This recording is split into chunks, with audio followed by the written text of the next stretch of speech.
मेरा आप सबको नमस्कार और जय हिंद। मैं सुभाष मधवाल वेलकम करता हूं कैपेबिलिटी डिफेंस एकेडमी देहरादून में। सारे अग्निवीर जो सिलेक्शन की राह पे उनको मेरी बधाई, और जो सिलेक्ट नहीं हो पाए, फिजिकली आउट हो गए, रनिंग में, मेडिकल में, कहीं पर भी, उनको निराश होने की ज़रूरत नहीं है। आपको दोबारा मौका ज़रूर मिलेगा। ये जो अभी भर्ती चल रही है ये अग्निवीर का ट्रायल है और फुल भर्ती दोबारा आएंगी। निश्चिंत रहें, अपनी तैयारी को कम न करने दें। मैं ये नोटिस करता हूँ कि बच्चे भर्ती देख के आते हैं और उसके बाद घर में बैठ जाते हैं। फिर जब उनको पता चलता है भर्ती आने वाली है फिर मेहनत करना शुरू करते हैं। वो बिल्कुल भी गलत बात है। आपको अभी से कोई बात नहीं, failure is a stepping stone of life. अगर आप फेल हुए हैं किसी चीज़ में, आप रह गए हैं, तो उससे आपको कुछ सीखना है, न कि हिम्मत हारनी है। खैर, आज मैं बात करूँगा उन अग्निवीर के लिए जो सिलेक्शन लेके इंडियन आर्मी, इंडियन नेवी और इंडियन एयरफोर्स को ज्वाइन कर रहे हैं। क्या उनके पास कैरियर अपॉर्चुनिटी है? सबसे पहले उनके पास कैरियर अपॉर्चुनिटी तो ये है कि वो सेना में 5 साल सर्विस करें। ठीक है। अब आप बोलेंगे सर ये तो 4 साल ही है, आप 5 साल क्यों बोल रहे हैं? मैंने आपको आज से ही जिसने फिजिकल निकाल दिया है मैं उसको यहाँ उसमें काउंट कर रहा हूँ, क्योंकि now he is dedicated towards his goal. अगर आप आज फिजिकल निकाल देते हैं अपना, तो आपको ज्वाइनिंग करते करते समय लगेगा। तो ये 1 साल ये भी आप इंक्लूड कर लीजिए कि आपको अभी दिमाग में, दिल में सिर्फ यही सोचना है। ओवरऑल अगर ऑफिशियली बात की जाए तो आपको 4 साल सेना में सर्विस करनी है। ठीक है। इस 4 साल में अगर 25% वहीं रहने वाले हैं, 75% घर आने वाले हैं। लेकिन मैं आपको एक चीज़ बता दूं, आप मैक्सिमम बच्चे 25% में आ सकते हैं। वो इसलिए आ सकते हैं क्योंकि जब आप ट्रेनिंग करते हैं, ट्रेनिंग से गुजरते हैं, तो मैं आपको डिमोरलाइज नहीं कर रहा हूं, लेकिन जो जोश और जो जुनून अभी होता है वो ट्रेनिंग के दौरान कम होता चला जाता है। और हर कोई यही सोचता है कि बस मैं जल्दी से जल्दी यहाँ से घर निकल पाऊँ, और ऐसा होगा। आज की डेट में अगर कहीं पे कोई किसी ट्रेनिंग सेंटर में आप जाते हैं, वहाँ पे ट्रेनिंग कर रहे हैं रिक्रूट्स या जो फौजी हैं जो आपको दिखते हैं, आप उनको पूछना, वो भी चाहते हैं कि मैं जल्दी से जल्दी बस घर आ जाऊँ। ठीक है। खैर, लेकिन सबसे बड़ी कैरियर अपॉर्चुनिटी की बात अगर मैं बताऊँ आपको, तो वो क्या है? आपके पास ACC की है। अब आप सर ये ACC क्या होता है?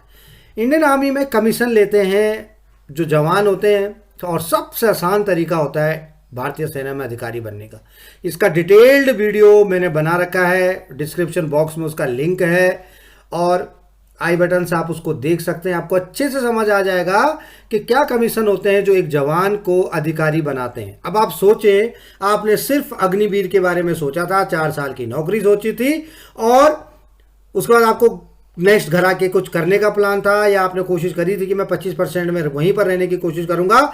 लेकिन अचानक आपको पता चला कि अरे मैं तो अधिकारी बनने वाला हूं। जहां मुझे 40 से 50 हज़ार रुपये सैलरी मिलनी थी, अब वही सैलरी मुझे 1,20,000 से ऊपर मिलेगी या 1.5 लाख तक मिलेगी। और सबसे बड़ी बात है, सैलरी के साथ साथ मेरा जो रुतबा है वो बढ़ जाएगा, मेरी जो रिस्पॉन्सिबिलिटी है वो बढ़ जाएगी। और अधिकारी बनना सेना में दुनिया से एक अलग ही सोच, एक अलग ही खुशी देगा आपको। लेकिन उसकी राह भी इतनी आसान नहीं होगी। लेकिन हाँ, नामुमकिन बिल्कुल नहीं है। उसको बोलते हैं हम ACC। मैं भी सिर्फ ACC की बात करूंगा, कमीशन उसमें और भी हैं, लेकिन मैं सिर्फ ACC की बात करूंगा। तो चलते हैं हम नेक्स्ट स्लाइड में। ACC, अब मैं बताता हूं आपको ACC क्या है। ACC होता है आर्मी कैडेट कॉलेज। क्या होता है? Army cadet college. ये क्या बीमारी है? मैंने आपको पहले ही बताया, detailed video is given in the description box and you can watch that video from the I button. हर 1 साल में 2 बार ACC में ट्रेनिंग स्टार्ट होती है। एक होती है 1 जनवरी से, और एक होती है 1 जुलाई से। ठीक है। यानी साल में 75 कैडेट्स यहां ट्रेनिंग करते हैं, साल में 75 यहां करते हैं, यानी टोटल 150 वैकेंसी है 1 साल में। और इतिहास गवाह है कि आज तक 150 वैकेंसी कभी भी फुलफिल नहीं हुई। अब आप सोचें कि जो बच्चा NDA करके जाता है, जो बच्चा CDS से जाता है, जो बच्चा बाकी टेक्निकल एंट्री से जाता है, कोई भी एंट्रीज हो, उसमें सबसे बड़ा जो खतरा होता है वो होता है मेरिट का। आप एसएसबी में रिकमेंड हो गए, एसएसबी क्या है, I will tell you everything. आप एसएसबी में रिकमेंड भी हो गए, लेकिन उसके बाद भी आपकी मेरिट बनेगी, हो सकता है मेरिट में आपका नंबर पड़े ही ना पड़े। सीडीएस में यही कहानी है, बाकी इंट्रीज जो होती है सब में यही कहानी है, वुमेन्स इंट्री हो चाहे एनसीसी इंट्री हो, जो भी हो। लेकिन ये कमीशंस ऐसे हैं कि आपको मेरिट की ज़रूरत पड़नी नहीं है, क्योंकि आर्मी कैडेट कॉलेज में जो 75 वैकेंसीज हैं ये फुलफिल ही नहीं होती हैं।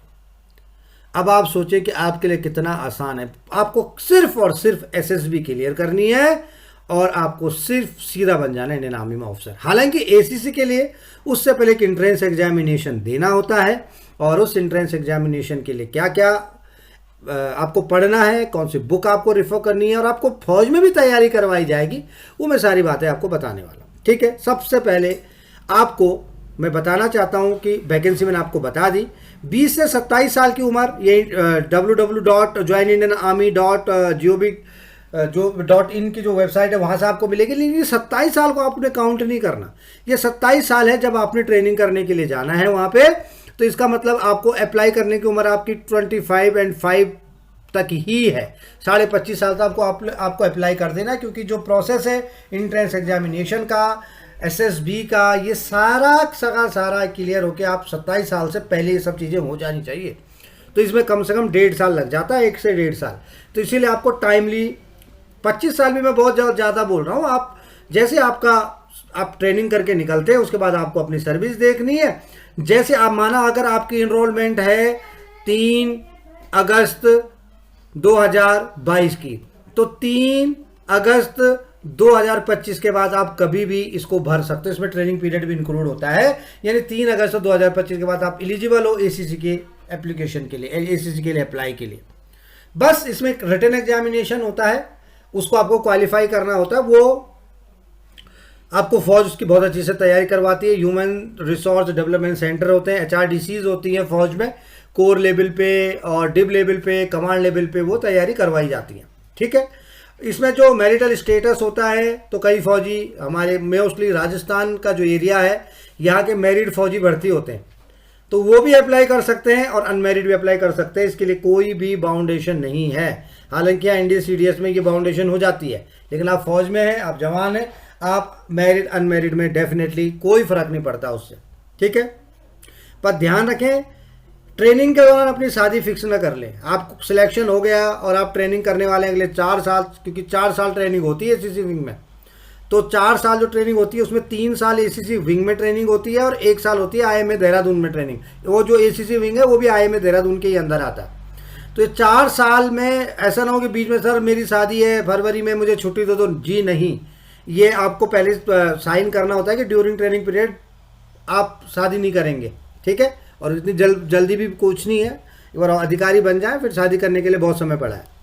अब एसएसबी की डेट, एसएसबी क्या होती है, सर्विस सिलेक्शन बोर्ड। ये तभी होता है जब आप रिटर्न एग्जामिनेशन पास कर लेते हैं।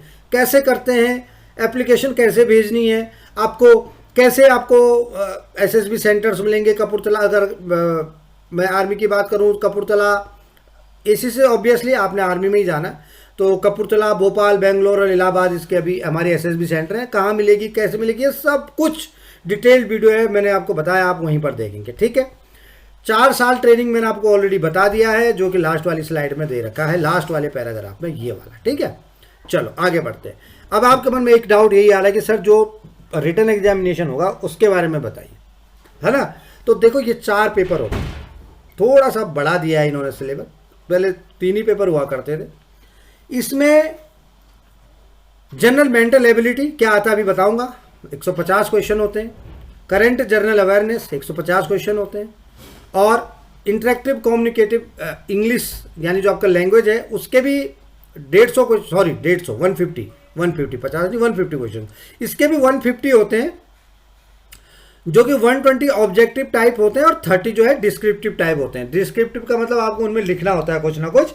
तो अगर मैं मार्क्स की बात करूं तो ये 2 मार्क्स इंटू 2 मार्क्स का है। तो ये 120 क्वेश्चन है, ये 1 मार्क्स के, है ना। तो ये 1 मार्क्स के हो गए तो 120 हो गए, और जो ये 30 है ये 6 मार्क्स है, तो 6 3 जा 180 यानी 300 मार्क्स का ये भी होगा। और 300 मार्क्स के हो गए एकेडमिक कंटेंट टेस्ट। अब आप बोलेंगे सर एकेडमिक कंटेंट के, ये भी मैं बताऊंगा, डोंट वरी। क्या आता है इनमें, I will tell you everything.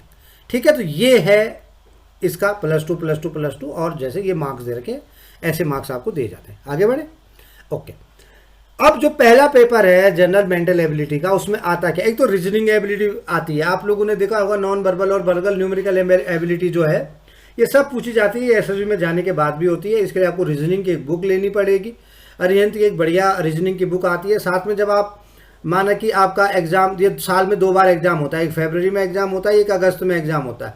तो जो ये फरवरी में एग्जाम होता है इसमें पहले 4 महीने आपको तैयारी करवाई जाती है किसी कोर या कमांड में, और ये जो अगस्त में होता है इसमें भी पहले 4 महीने आपको तैयारी करी जाती है। तो आपको बिल्कुल टेंशन लेने की जरूरत नहीं है, हालांकि आपको उससे पहले तैयार रहना है, क्योंकि जाते ही आपका वहाँ पे एक छोटा सा टेस्ट होगा कि भैया आप हो भी कि नहीं इस लायक। ठीक है, तो non verbal, verbal numerical ability, analogy जो होते हैं, क्लासिफिकेशन, ये सब आता है। तो ये बहुत सिंपल है, बहुत सिंपल होता है, आप इसको आराम से कर सकते हैं। ठीक है, बाकी जो नंबर फ्लैश हो रहे हैं आप मेरे को कॉल करके बाकी जानकारी इसमें ले सकते हैं, मैं आपको सारी जानकारी बताऊंगा।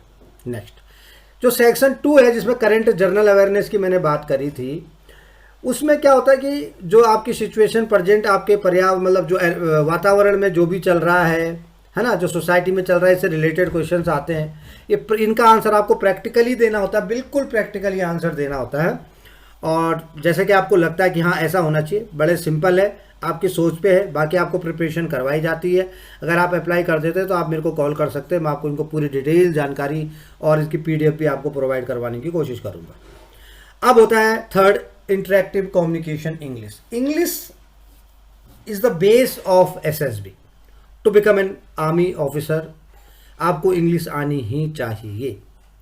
जो आपकी SSB होती है, बोलते हैं लोग कि भाई हिंदी में भी दे सकते हैं, लेकिन कोई फ़ायदा नहीं। SSB के लिए आपको सबसे बड़ा जो रोल प्ले करना है वो करना है इंग्लिश में। होती है इंग्लिश वीक होती है, जो हमारे हिंदी बैकग्राउंड के बच्चे होते हैं वो बहुत अच्छे टैलेंटेड बच्चे हैं, लेकिन उनकी इंग्लिश वीक है। इंग्लिश वीक क्यों है? क्योंकि उन्होंने ग्रामेटिकली थोड़ा बहुत पढ़ा है। तो इसके लिए आपको अभी से तैयारी करनी शुरू करनी है। आप अभी अग्निवीर की भर्ती देख रहे हैं, आपका फिजिकल पास कर लिया आपने, आपका मेडिकल हो गया, अभी से इंग्लिश पे लग जाइए। और इंग्लिश पे लगने का सबसे आसान तरीका, सबसे पहले तो आप टाइम्स ऑफ इंडिया या कोई भी न्यूज़पेपर, टाइम्स ऑफ इंडिया की लैंग्वेज भी अच्छी है, या ट्रिब्यून या हिंदू आप लें और उसको पढ़ना शुरू कर दें। अब सर पढ़ तो रहे हैं लेकिन समझ तो आ ही नहीं रहा, कोई बात नहीं है, आपको समझ नहीं आ रहा है तो आप टारगेट बनाएं कि आपने इस इनिशियल स्टेज में 6 से 8 पेज डेली पढ़ने हैं, 6 to 8 पेजेस डेली। समझ आए ना आए उससे मतलब नहीं, कम से कम आप अपनी जो टंग है, अपने जो लिप्स है, उनको इंग्लिश पे लाना शुरू करिए। कई वर्ड्स ऐसे होते हैं जो आपके टंग, आपके लिप्स पकड़ लेते हैं और आप अपने आप उसकी इंग्लिश बोलने लगते हैं। अरे आपने तो कभी सुना ही नहीं, लेकिन फिर भी आप बोल गए। ये आपने कहाँ से बोला? ये आप न्यूज़पेपर पढ़ने की जो हैबिट थी उससे आपको जो सीखने के लिए मिलता है। दूसरी बात, एक जो रीजनल टच होता है, जैसे हरियाणा वाले या जो बाकी स्टेट्स के होते हैं, एक रीजनल टच आता है उनकी हिंदी में, और जब वो इंग्लिश बोलते हैं तो वो रीजनल टच बिल्कुल नहीं जाता, जो कि इंग्लिश को ख़राब बनाता है। उस समय इंग्लिश ख़राब लगती है। तो उसके लिए आप अगर डायरेक्टली पढ़ते ही रहेंगे न्यूज़पेपर इंग्लिश के, तो आपका रीजनल टच जाना शुरू होगा और धीरे धीरे आपको फिर आगे इस पर वर्क करना शुरू करना है। आपको डेली 10 से 15 वर्ड इस न्यूज़पेपर से टफ वर्ड जो है नोट कर रहे हैं, उनको लर्न करना है। वो हमेशा आपकी पॉकेट में होनी चाहिए। जब भी आपको मौका मिला, आपने देखा आज ये पढ़े थे, इनको रिवाइज कर लेता हूँ, 20, 25, 30 जितने वर्ड की आपकी कैपेसिटी है लर्न करने की, वो आप हमेशा अपने पॉकेट में रखिए। कहीं भी जाते हैं अपने साथ रखिए। ट्रेनिंग में रहते, ट्रेनिंग में एक डायरी आपके पास हमेशा होनी चाहिए। उस डायरी में ये वर्ड जो आप डेली पढ़ रहे हैं ये पक्का होनी चाहिए। ठीक है, तो ये है इंग्लिश कम्युनिकेशन। इसमें क्या आता है पूरा डिटेल्ड सिलेबस मैं आपको बताऊंगा, और इस पर हम बहुत लंबा वीडियो बनेगा, हम इस पर बात करेंगे। इस पर मैंने ऑलरेडी वीडियो बना भी रखा है कि जो इस पर सिलेबस है, जो सब्जेक्टिव कैसा आता है। और जो लास्ट और इम्पोर्टेंट पार्ट है वो होता है एकेडमिक कंटेंट। एकेडमिक कंटेंट का मतलब है जो आप पढ़ के गए हो। आप 10th लेवल से पढ़ के गए हो तो 10th लेवल की मैथमेटिक्स, ठीक है, इसमें ट्रिग्नोमेट्री भी इंक्लूड है। कई लोग बोलते हैं सर ट्रिग्नोमेट्री नहीं आती है, 100% ट्रिग्नोमेट्री आती है, इसको कोई डाउट मत रखना अपने मन में। हालांकि सिंपल हाइट एंड डिस्टेंस के क्वेश्चन आते हैं। जर्नल साइंस बिल्कुल सिंपल, मेजरमेंट से लेके chemistry, acid, salt, base and आपकी बायो में जो भी तंत्र हैं, ये जो रेस्पिरेटरी सिस्टम्स हैं, जो रेस्पिरेटरी सिस्टम है, एक्सक्रिएटरी सिस्टम है, ब्लड सर्कुलेशन सिस्टम है, ये बिल्कुल आपको अच्छे से तैयार करने हैं। अरिहंत की एक जनरल साइंस की बुक आती है, अरिहंत की जनरल साइंस की एक बुक आती है, उस जनरल साइंस की बुक में आपको सारी चीज़ें मिल जाएंगी। या जनरल नॉलेज की आप एक बुक लेंगे तो उसमें आपको ये सारी चीज़ें भी मिलेंगी, जनरल साइंस और ह्यूमैनिटीज़ वाली। मैथमेटिक्स के लिए आपको थोड़ी अलग से तैयारी करनी पड़ेगी, ठीक है। एसीसी की अभी एक बुक बढ़िया है, बड़ी अच्छी अरिहंत ने निकाली है, आप उसको भी रेफर कर सकते हैं। तो ये कमीशन था एसीसी का। अब क्या होता है इसमें, आपको मैं फटाफट में, वैसे मैंने उस वीडियो में सब जानकारी दे रखी है, लेकिन एक बार मैं आपको बता देता हूँ लास्ट बार, कि आपको अपने जो आप जिस भी रेजिमेंट में गए हैं वहाँ पे आपको अपने जो ऑफिस, आपका एक स्क्वाड्रन या आपका जो कंपनी होती है उसमें एक ऑफिस होता है, और आपके एक ऑफिसर कमांडिंग होते हैं जिनको आर्मर कोर में स्क्वाड्रन लीडर और इन्फेंट्री में कंपनी कमांडर बोला जाता है। आपको उनको बताना है कि sir I want to apply for ACC, तो वो फिर बटालियन हेडक्वार्टर को बताएंगे, रेजिमेंट हेडक्वार्टर को बताएंगे कि भाई ये चैप है मेरा जो एसीसी की तैयारी करना चाहता है। तो जैसी वैकेंसी आएगी तो वो लोग अप्लाई कर देंगे आपके नाम से, है ना। वर्बली कुछ भी नहीं होता, लेटर लिखा जाता है। जैसे आपके नाम से वैकेंसी आएगी तो अप्लाई कर देंगे, तो आपको फिर बुलाया जाएगा HRDCs में। HRDC होती है कोर हेडक्वार्टर की या डिव हेडक्वार्टर की, ह्यूमन रिसोर्स डेवलपमेंट सेंटर। यहाँ पर एजुकेशन स्टाफ, जो एजुकेशन इंस्ट्रक्टर्स होते हैं वो होते हैं, और वो आपको अगले 3 से 4 महीने एसीसी की तैयारी करवाते हैं। वहीं पर आपका एग्जाम भी होता है 3 से 4 महीने, और वहीं पर जाके आपका एग्जाम भी होता है। उससे पहले हालांकि जब आप यहाँ पे जाएंगे आपका एक प्री एंट्रेंस टेस्ट भी लेंगे कि भाई हाँ भाई थोड़ा बहुत तो जानता है, ऐसा है कि कहीं जाने ही ना, है ना, थोड़ा बहुत तो जानना जरूरी है। अब जैसे आप ये टेस्ट होता है फरवरी में और अगस्त में, साल में 2 बार टेस्ट होता है। जैसे आप इन टेस्ट को पास कर जाते हैं उसके बाद आपको एक एप्लीकेशन बनानी होती है। एप्लीकेशन आपको अपने रिकॉर्ड्स में भेजनी होती है, हर एक का रिकॉर्ड्स है, जहाँ आप ट्रेनिंग करते हैं वहाँ एक रिकॉर्ड्स होता है जो आपके डॉक्यूमेंटेशन की डॉक्यूमेंटेशन करता है, जो आपके सारे जो भी आपके पे एंड अलाउंसेज है सारे के सारे देखता है। तो वहाँ पर आपकी ये एप्लीकेशन जाएगी, यहाँ से रिक्रूटिंग डायरेक्टरेट न्यू दिल्ली में आएगी, और न्यू दिल्ली से ये एसएसबीज में जाएगी। कंसर्न 4 एसएसबी हैं, कपूरथला में एक है, इलाहाबाद में, बेंगलुरु में और भोपाल में। फिर आपके लिए वहाँ से एसएसबी का कॉल लेटर आएगा।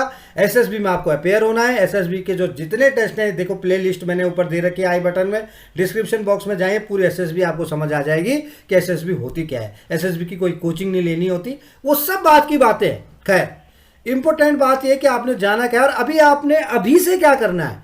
आपने अभी, जब आपने यहाँ टेस्ट पास कर लें, अभी आपको ट्रेनिंग के लिए जाना है, तो आपने ट्रेनिंग जाने से पहले क्या करना है, ड्यूरिंग ट्रेनिंग क्या करना है, और ट्रेनिंग के बाद आपने क्या करना है, ये आपके दिमाग में बिल्कुल अच्छी तरह से होना चाहिए। मैंने आपको बता दिया, आपको एकेडमिक जानकारी साथ में रखनी है। आपके अरिहंत की एक बुक आप ले लीजिए, या कोई और बुक आपको मार्केट में अच्छी लगती है आप उसको लेके अपने पास रखें during training. Whenever you will get time उसको खोलें, पढ़ें, आधा 1 घंटा जो भी मिलता है, और न्यूज़पेपर की कोशिश करें। अब हर ट्रेनिंग सेंटर में जहाँ रिक्रूट्स होते हैं वहाँ न्यूज़पेपर की फैसिलिटीज़ होती है। वहाँ पर भी HRDCs होती हैं जहाँ पे उनकी बेसिक फाउंडेशन कोर्स की क्लासेस चल रही होती हैं, BFC जिसको बोला जाता है, वहाँ पे वो क्लासेस चल रही होती हैं, वहाँ न्यूज़पेपर होता है। वहाँ पर 5-5, 10-10 मिनट का ब्रेक मिलता है पीरियड के बीच में, जाएँ और न्यूज़पेपर को पढ़ें, उसको अपने दिमाग में बिठा लें, रूटीन में डाल लें कि मुझे पढ़ना है। जैसे आप रेजिमेंट में आते हैं, अपना एक पर्सनल न्यूज़पेपर लगा लें, जहाँ भी होते हैं, जहाँ भी ड्यूटी दे रहे होते हैं वहाँ पे आपको न्यूज़पेपर मिलेगा, आप पढ़ें और अपने आप को रूटीन में रखें। मैं बता रहा हूँ, अग्निवीर के थ्रू भारतीय सेना में अधिकारी बनने का जो तरीका है, इससे आसान कोई तरीका नहीं है, सबसे आसान तरीका। गए थे अग्निवीर बनने और बन गए कर्नल साहब, बहुत आसान है, ठीक है। इसके अलावा 2 कमीशन और होते हैं, एक SCO होता है और एक PCSL होता है। इनके बारे में मैं आपको जानकारी नहीं देने वाला हूँ क्योंकि ये अग्निवीर के लिए एप्लीकेबल नहीं है, क्योंकि इनमें जो सर्विस क्राइटेरिया है वो ज़्यादा होता है। हाँ, वो जो अग्निवीर उस 25% में आ जाते हैं कि वो वहीं पर रुकते, फिर उनके लिए एप्लीकेबल ये हो जाएगा। फिलहाल नहीं है, फिलहाल आपको जो है वो करना है ACC पे वर्क। और जो ये आपको बता दूं, जो ये SCO और PCSL है ना, इनमें कोई टेस्ट ही नहीं होता, इनमें सिर्फ SSB होती है। तो मिलते हैं नेक्स्ट वीडियो में। थैंक यू, जय हिंद।